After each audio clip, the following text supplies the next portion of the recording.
Walker Parks. Y'all fire away with questions whenever you're ready. Walker, I know we talked to you about this in fall camp, the two surgeries that you had. Yeah. The one that would kind of end your career and one that would let you keep going. Yeah. I guess could you explain a little more specifically what the differences were between those? Yeah, so the one that would have ended my career was the fusion. So I'm just gonna be honest. Like the issue that I have right now is I have bad arthritis in my subtalar joint. So that's kind of like an ongoing battle. That's not something that heals. So the way to mitigate that pain would be to fuse the joint. And obviously, if you put screws to the ankle, like I'll still have the range of motion up and down, but no side to side. So impossible to play football on that. I mean, he said it could be done. I think there's a couple guys in the league that have it. I don't think there's anybody in college football that has it, but very serious surgery. Not something that I was willing to have done and then try to play again. Just being honest, if there's another route that I could take and put that as like last case scenario. So that was that. The one that I had, it was actually a surprise a little bit because I had bones from the back of my heel that was kind of digging in my heel that I felt, and I thought that was the main issue because I had no idea that I had arthritis going into it. Like I didn't know what it was. So I had a bones from the back, bones from the side. Then honestly, I thought it was an issue with the first surgery that I had. And nothing against our medical. I just thought like I didn't heal right or something, or I rolled it again like that summer, so I thought I messed it up, and it was kind of the same thing. So I went and got a CT scan, and it showed like I have arthritis in the joint. And then actually when they cut my ankle open to have the surgery, they removed the bone spurs. I had an injection of stem cells too to help with the arthritis, help mitigate that. And then they kept looking at, I don't know the actual medical term, it's something beyond my comprehension, but I had a bone bridge. My bones grew together in my ankle, so they cut the other side of my ankle, cleared that out. So I pretty much had a bunch of bone debris, and now I'm left with arthritis. It's really not that bad. It's been a lot better than I expected. I've almost like, this probably isn't going to make sense, but I've almost worked the arthritis out in a way. Like the more I go, the more I run, the better it gets. And it got to a point where after the surgery, and because the doctor who did it came in and he was like, probably not going to work, but, willing to give it a shot. And he was like, you'll know in January. So January comes around, I still can't really walk on my own. Every time I would get up, especially in the mornings, I don't know why, but laying down made it way worse. Stand up in the mornings, it literally felt like I had a broken ankle. And I was like, all right, so even more discouraging. I was looking more toward the fusion, really upset about that, but just kept going, kept praying about it, and kept working. Like I said, we have an incredible medical staff here, training staff, that helped me get through that, and it's held up. I mean, I've played 2 games. I've had no issues with it. It gets sore, but the only thing it takes now is more rehab after, which I was doing already anyway. So that was kind of the difference between the two. So it was either the end, which was the fusion, or the one that I had. And it was kind of like a coin toss. He said it was 50-50, but it worked. So I'll take those odds every time. So you said like you were thinking you might have to go towards fusion in January. So it was kind of like, let's try this first, and then you might have to still get another surgery after that. Yeah, so that was the big risk. That was the only thing, like going into it, it probably took me like 3 weeks, and talking with my dad, talking to every ankle and foot doctor in the country, and trying to figure it out. And I was thinking, I've been playing for so long, and I really I love the game so much. I love playing football so much. I was like, why have the final surgery as the first one? If that's like for sure going to end it and I'm going to hang it up, I would rather risk that.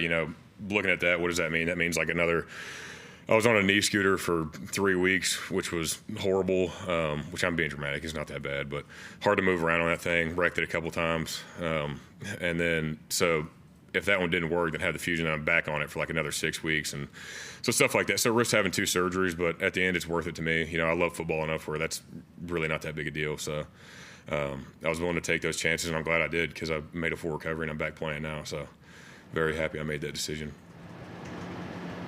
Any type of special brace now on the ankle?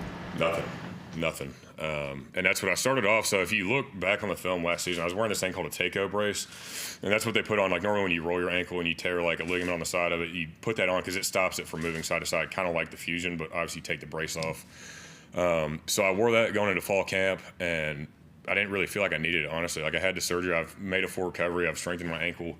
And so going in, like I'll still tape underneath. Like I always tape no matter what, like even before the injury. So I'll do tape underneath my sock, put the cleat on, then I'll just spat over the cleat just for like an extra layer of protection, but no brace, no nothing. And that's what, like seriously, again, like all glory to God. Because, I mean, last season when I was playing, I had the Takeo. I would tape my ankle, then put the cleat on, then put the Takeo, then tape over the Takeo so that couldn't move at all. And like, it was really like a peg leg. Like I couldn't move my ankle at all. And like, it would show up like when I would try to do like outside zone or pull or anything, like I had very little mobility in my ankle. So I'm back just wearing spat now. It feels good, but no brace on it. When do you get to the point where you actually trust the ankle that like this thing isn't gonna break? Or I think I'm there. I think it really took the first couple games because there's no real test like playing football. So it got through the summer. I could do the conditioning. I would run and it would feel good. And I'd be like, all right, well, this is good progression. But obviously running is a lot different than blocking a defensive tackle or getting out in space and playing a full game and the endurance of a game. So played the first 2 games, and like I said, nothing at all. Like I'm fine, I'm perfectly fine, which I'm extremely excited about and extremely happy about because that was the ultimate test. Like going into the first game, and I made it through fall camp too. Like I didn't really modify anything, And obviously, I've been playing 5 years, playing offensive line for 5 years, so they'll pull me out of drills here and there. But it's not necessarily because my ankle; it's just because I've taken a lot of reps, taken a lot of snaps, and that's what. So it held up the first 2 games. It felt great, and that was the ultimate test for me. Because going into it, I was a little concerned and a little anxious, I'd say. Because when you get to that point, you're like, I've had all these issues. Now it's like this is on in front of everybody. This is real speed football. So got to really put it to the test here. But it's held up good. So no issues so far. Walker, what about body weight? Because my guess is that you lost mass. Yeah. All right, so you're then building that back up. I mean, just looking at you, there's been a body composition change. Definitely. So what happened? Did you work most on your upper body while all this was going on, or what? Yeah, a little bit of everything. So that's what to have the surgery. So initially when I went to the doctor and he told me that I have arthritis, he was like, we need to fuse this, and we didn't know that there was another option that we could do. So I was thinking in my head, I was like, if there's a chance to play with the fusion, I was like, what's the quickest way to? Because that's like 6 to 12 month recovery, and I was like, if I have it now, I was like, do I miss next season too, and then try to come back and like what would technically be the 6th year of me being in the program? So I was like, to cut down that, I was like 300 pounds at the time. No, I was like 295 at the time, and I was like, all right. So I talked to him. I was like, is the extra weight gonna like hold off the recovery? And he was like, yeah. I was like, if I lose the weight, will it shorten the time? And he was like, yeah. So I dropped down. I got all the way down to like 260 for the surgery that I thought I was going to have. So immediately when I found out, I just started cutting weight. I was hopping on the bike, the underwater treadmill, getting in the sauna, eating salads for lunch, and I cut the weight pretty fast, got to 260, had the surgery, and then I've slowly built it back up over the years. So I'm 295 again, just a lot less fat. Worked on the upper body a ton. I mean, that's all I could do on the knee scooter and everything. So, but I mean, it honestly helped me because I feel a lot better. I'm 295, but I don't feel like the 295 I felt like playing before. And I've always been like I know that sounds like not light, but a lighter guy playing offensive line. I've always been 305 to 295. That's like my real window of playing. When you weigh in at fall camp and everything, that's always like added weight that you're going to lose just because of how hot it is, and like you're not really in football shape yet. So I'm the same weight. I'm standing here today. I weighed in at 295 this morning.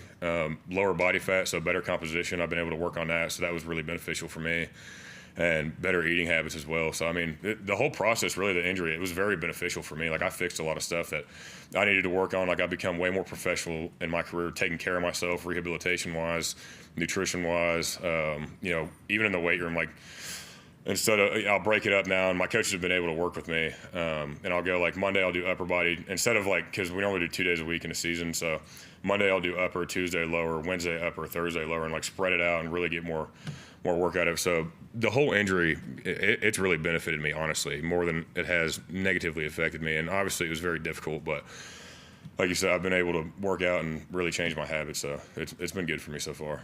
To be a guy like you in the position you were, when you look at the facilities you guys have here, I'm thinking of like the 100 yards of wellness and that sort of stuff. How much time do you spend in there, and how vital has that space been for you during that injury stretch and especially since it? Yeah, it's been incredible, and I'm in there constantly. I mean, every single day, and that's what another good thing is. I've been here a long time. I graduated. I'm working on my master's program now, so I don't have any in-person classes. All my classes are online, so I'll wake up, work out, get my schoolwork done for the day, and then it's by the time I'm done, it's 9 in the morning, and we don't have anything till 2 o'clock in the afternoon. So I'm pretty much in there the whole time.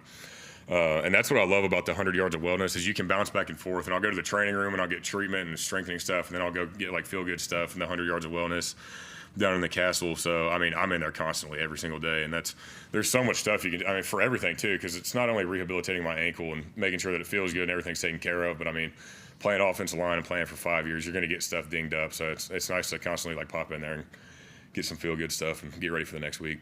What's feel good stuff? I like the cryo chamber a lot. You hop in, you put on like the long socks and gloves and everything. You get in there, and I think normally it's like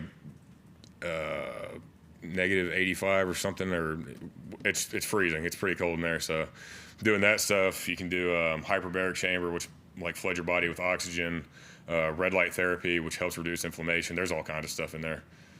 You talk about being a lighter offensive lineman, that make it that much more offensive when EA Sports did what they did with the demo and you were that wide. Honestly, yeah, a little bit, but I wasn't actually a fan. I thought it was hilarious, because everybody started texting me and they were like, "Hey, you made it in the cover of the video game that came out, the trailer just released. Like, my parents were texting me like, we're so proud of you." And I went and watched it, and I was like, "What?" And I was like, "That's a little bit off," but I thought it was hilarious, and obviously the publicity that came from it was really funny. Got a lot of funny DMs, and people texted me. People were DMing me, calling me fat, and then other people were DMing me like, "Take this down, you're going to get the game canceled." So some people were upset, but I thought it was funny overall. I think you suffered your season-ending injury at Memorial Stadium last year. I guess how cool is it to be back in Memorial Stadium this past weekend and helping the guys get to the victory? Yeah, it's incredible. So funny enough, this was the week last year that I called it, and it was after the second game. Like I said, we were out at practice, whatever. We were doing screen drill, and I peeled out on screen, and it just buckled, and I fell down. And that's when I went and got them to look at it, and I was like, yeah, because it's not. I realized it wasn't one of those things that oh, it hurts. Like you can just play through this and get rehab. I was like, no, something's actually wrong. So it was this week last year that I called it, and that's what talking to him and them saying that I wouldn't play football again, and then being back here a year later, it's incredible, and that's what just feel extremely blessed and extremely grateful because that's what I talked to my dad about. Last season we played Charleston Southern. And then I was trying to come to terms with it after they told me. I was talking to him. I was like, well, I had a great career. I got to do more than most. Like, I made it to college, got to play for my dream school because the dream was always to play for Clemson. I got to play as a freshman, got to start as a sophomore, start as a junior. I made it to the playoffs, didn't win the national championship like I wanted. But, I had a good career. I started coming to terms with it. I started, really thinking about it, and I was like, there's no way that was, my last game. I was like, no way, And if it was, I'm glad it was in Death Valley in Memorial Stadium, but started talking to him. I was like, there's no way that was it. It was like a surreal feeling. And then we started finding alternative ways. And he told him, I owe a lot of it to my dad. My dad's the one who talked to a bunch of doctors and found the alternative surgery. And he called me and he was like, there's another route. I know you don't want to think about this right now because obviously I was a mess from it all. And he was like, it's going to risk you having another surgery and this one not working. But he was like, there's a chance it could work. And we talked about it. And that's what ultimately led to this decision. I was like, if there's a chance it works and I could play again like I did last weekend in the stadium again, I was like, it's worth it every single time. So incredible feeling to run down the hill again and be back. That's what every time we would score, I would just go stand in the end zone, look at the student section. I was like, I missed that feeling a ton. That was special. Talking about crashing out on the scooter a couple times. Got scared. How does that even happen? Those things are a lot harder to drive than you think. They got the two wheels on the front are wide and the two on the back are really narrow. So there'd be times because I would drive it out to my truck and then open up the back door of my truck and try to pick it up and put it in with the seats up, and then I would try to hobble around, jump in the driver's seat. So there was a couple times I remember going out in the parking lot. I think it was at Publix or something because I needed to get something. And I picked it up and put it in, and then I was getting the groceries out of the basket, and I tipped over and I fell down. And this elderly couple was behind me, and they were looking at me, and they started laughing. They're like, "Are you all right?" And I was like, "Yeah, I'm good." So I just laid there for a second, defeated, and then I got back up and put the scooter in the truck and got on with my day. But it was funny, honestly. I spilled in the training room too. I was in there talking, and it was packed too. Dudes were getting taped for practice, and I took a corner and fell, and everyone's laughing at me. So it was tough. But those things are a lot easier to wreck than you think. You talked about the realization that your career potentially was going to be over last season. Does having that experience on Saturday night with the home crowd and everything that happened just a full circle moment for you? Yeah, definitely. It's really hard not to get emotional, honestly, because that's what my journey coming to play here. There was just so much that went into it, and looking at everything that led up to it, going through high school. I used to watch the games with my friends, and I was like, I always want to play there and be a part of that. And then seeing that it was almost done.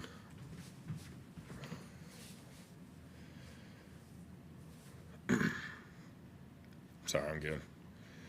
Seeing that it was done, just before the way that I wanted it to end, because I didn't really get to finish the way I wanted it to, and that's what obviously football is a very physical game, and you never really get to decide when it's over with. Be over any day, but realizing how important it is and how fun it is, because I think oftentimes if there's any other college athletes watching this right now, how quick it can be taken from you, and what I didn't understand is how much I relied on the structure of everything, not just playing football, because people see like Saturday we just run around and like, oh, everyone's like intense, super energy, but like everything that goes into it, like the off-season training, hanging out with your guys, like, you know, I'm roommates with my teammates, we hang out all the time, and just everything that goes into it. Like I love football. I love Clemson. Like I would play here for 20 years if they would let me. Obviously my body does not have 20 years of college football in it. I don't think anybody does.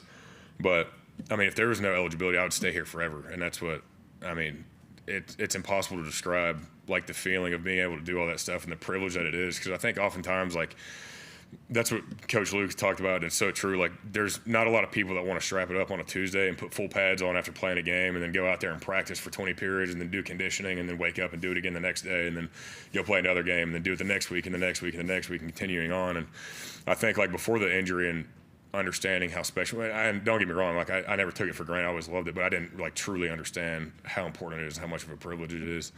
And even just to run out there and play with your friends, you know, like standing on the sidelines all last year being hurt, you know, because in my head the whole time I had the surgery, I got back on the sidelines after a couple of weeks and, you know, was still hurting really bad. I was like, all right, I don't know if that one works. Like, if I have the other one, that'll take another year. Then I can maybe come back after that, work my way into it. So just the fact of, like, being able to work through it and get through it over the past year and go through camp and then play the first 2 games and, you know, pray that I stay healthy and, you know, work to stay healthy and play the rest of the season. It's incredible. Absolutely full circle, because where I was at a year ago couldn't be farther from where I'm at today. You know, I'm very blessed and very thankful for that. Having the love for the game is coaching something you've thought about in the future? Yeah, absolutely. Definitely.